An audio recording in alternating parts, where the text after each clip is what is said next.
What is up? Today we're going to be talking about standards and how this plays out in our content creation. So when we have standards, we don't rise to the level of our expectation. We actually fall to the level of our training. So I want you guys to think of each piece of content as a step in the right direction towards becoming somebody who can just automatically create content at the snap of a finger. Content is a journey, it's a practice, and you're in the training ground for it. I am by no means an expert at creating content. I am in the practice of doing it. I've been practicing for several years. I've gotten way better at communicating my thoughts, articulating my ideas, looking into a camera, all of these different skill sets that come when we are practicing the skill of creating content. So with that being said, what I want to get into today is giving a few different tips and tricks in order to really set the tone for like how it is to go about becoming a content creator and some of the tips and tricks that I've used along the way.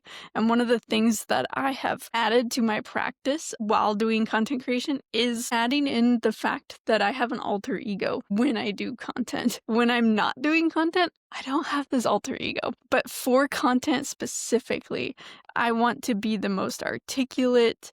I would like to be sharp and precise and really not mess up on the things that I'm trying to say while I'm recording. Now, does that always happen? No. Are there plenty of retakes and plenty of mistakes that happen that don't actually get posted? Percent. But my alter ego that I put on right before I go and record is somebody who is on point, precise, knows what I'm talking about, is comfortable in front of the camera, and is ready to go. So one of the things, and if you guys don't know who Todd Herman is, you can go look him up. He's the guy who wrote the book on the alter ego. He's worked with hundreds and thousands of professional athletes, high performers, where he teaches them the methods of creating an alter ego, because every single high performer understands the fact that there's performance self and there's other self. And if we can create an alter ego for our performance self or for the other self, there are people that don't need an alter ego for their performance self because they're locked in on that, but they need it to be able to go home and still perform as a father, as a wife, as a mom, like all of these different roles that we play. So in content, we're playing a role. Our role is to serve our audience. Our role is to give insight to the other person on the other side of the screen. And so there is a certain role that we are playing in that specific moment, and we can actually begin to craft that version of ourselves when we actually go through the process of creating an alter ego for your content performance self. And so some of the things that I've done is some of the things that stop people from creating are the fact that they're going to be seen. They need to be confident in front of the screen. They need to speak with authority. They need to be consistent. They need to show their personality. And sometimes they need to record in public. And sometimes that can be a hard thing to do when first starting. But you can go ahead and pick whichever one of those feels the hardest thing for you. And I really leaned into being seen. That was one when I first was like, content is like the whole name of the game is to be seen. And if you don't actually want to be seen, it translates in your content and people don't see you.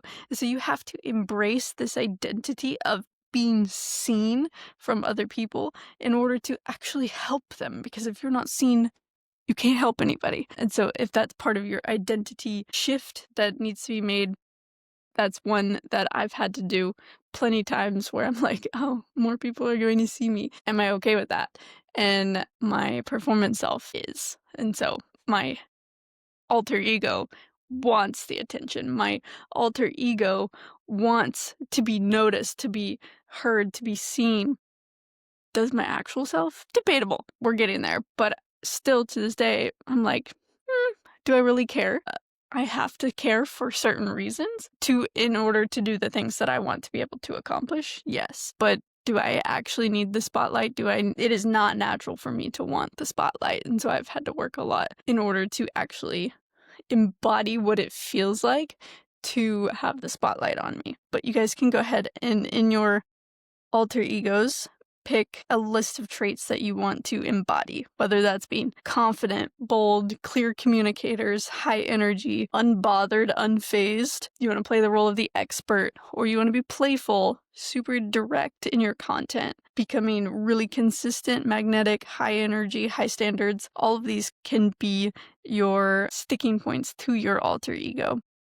You can give your alter ego a name. There's plenty of names that you guys can go through. Just that's an idea, is you can give your alter ego a name. And so when you step into that alter ego, you can use that name as the trigger. You can give your name like character. So like if you are creating content in a studio, or if you can be like, this is studio version of Grace.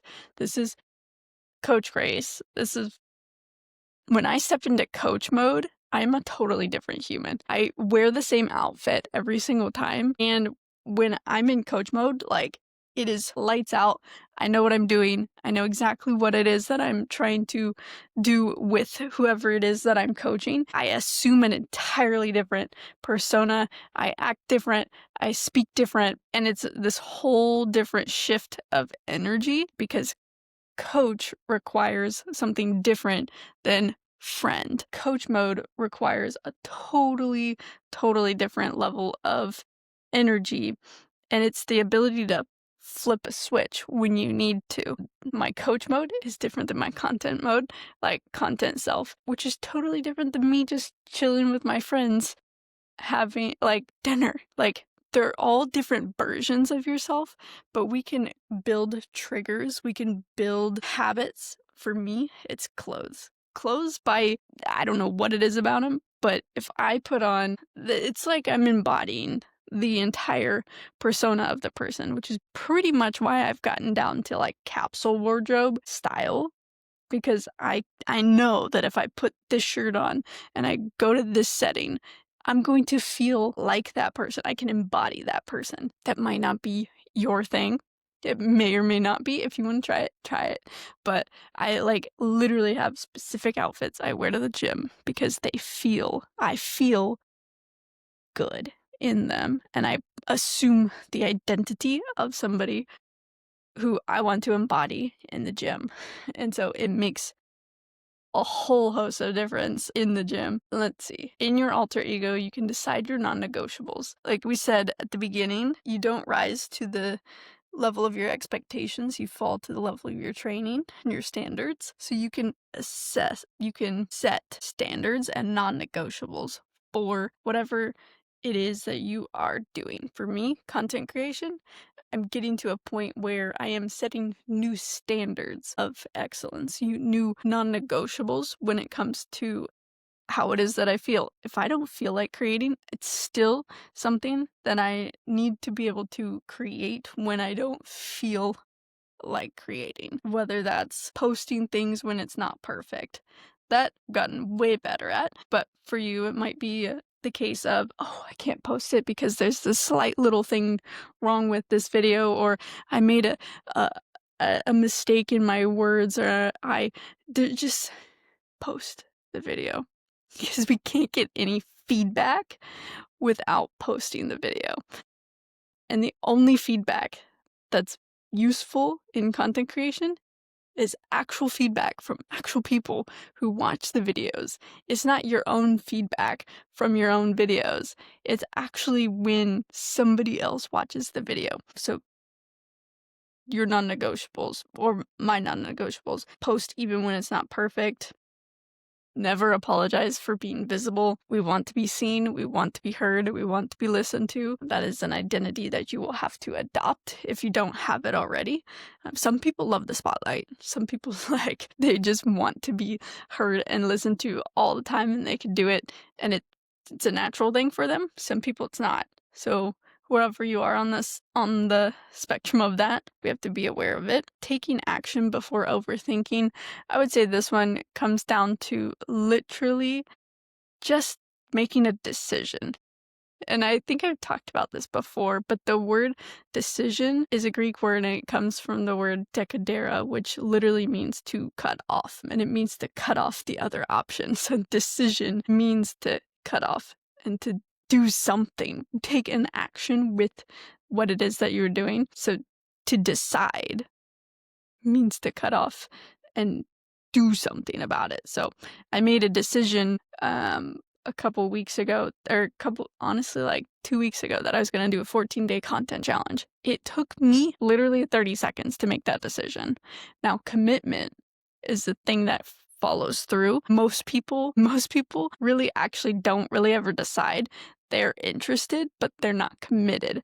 And when we actually commit to the things that we say we're going to do, we build this belief and we build this habit in ourselves, like we said at the beginning, that we fall back to the level of our training. So because I've spent so much time in my own life building up to where when I say I'm going to do something, I do it. I don't really have that thought process of, well, I said I was going to do something and then I didn't do it. Or I was interested in doing it, but I never actually made a true commitment to it. But because I made a commitment in front of people, in front of my community, to actually stick to my 14-day content challenge, which in the grand scheme of things is not long. It's 14 pieces of content. It is a conscious effort for the next 14 days to create one piece of content every single day. This goes to the point of taking action before overthinking. I could have sat here and this has happened plenty of times. I've sat plenty of times where I decided to make content and it just didn't work.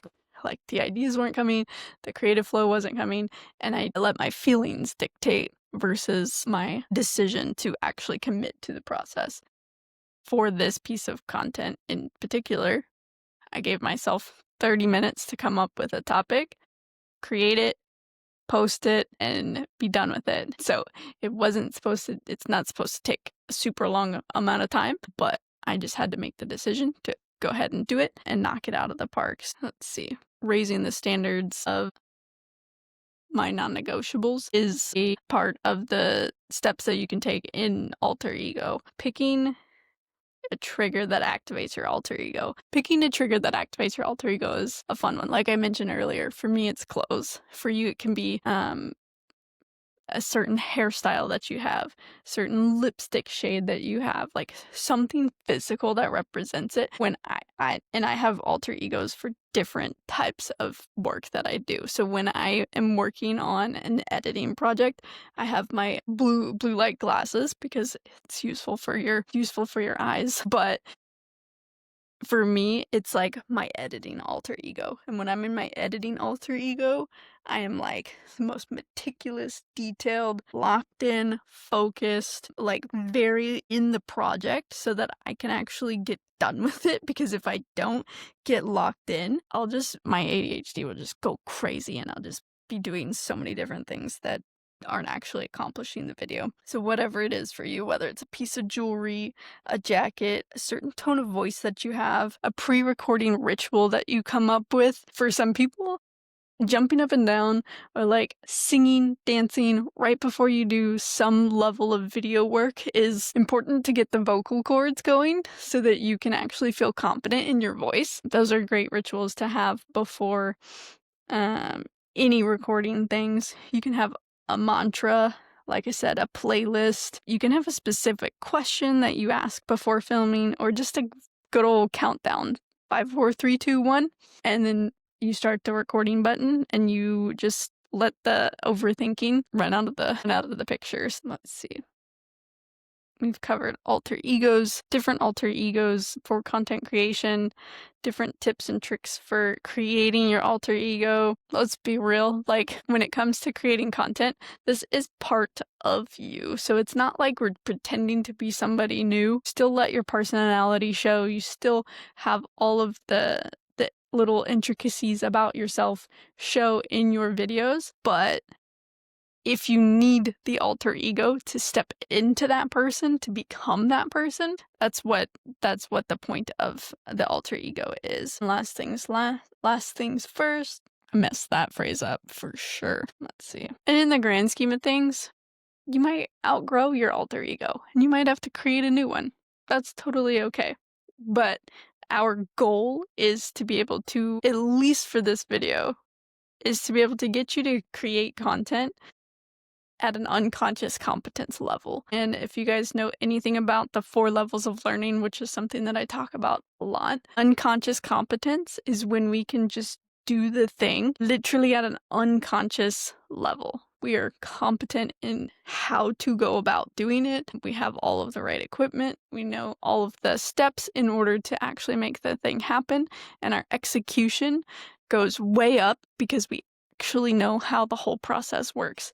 And the only way we get better at anything, literally anything, is by going through the reps and putting the actual work into doing whatever it is that we're doing. With that being said, I hope you guys enjoyed this video of creating an alter ego for content creation. Hopefully that helps you guys in any scenario when it comes to little tips and tricks on what to do beforehand, what to do while we're actually recording, some of the internal dialogue that's going through your mind as you're recording. Just know that most people aren't paying attention to any of the things that are like that you think they're paying attention to. And you can actually navigate the internal dialogue a lot better if we create a alter ego to where you're confident. You know what you're doing. You feel ready. You feel sure of yourself. So with that being said, hope you guys have an amazing rest of your day, and we will look forward to seeing you guys in the next video. Hope this helped. Bye, guys.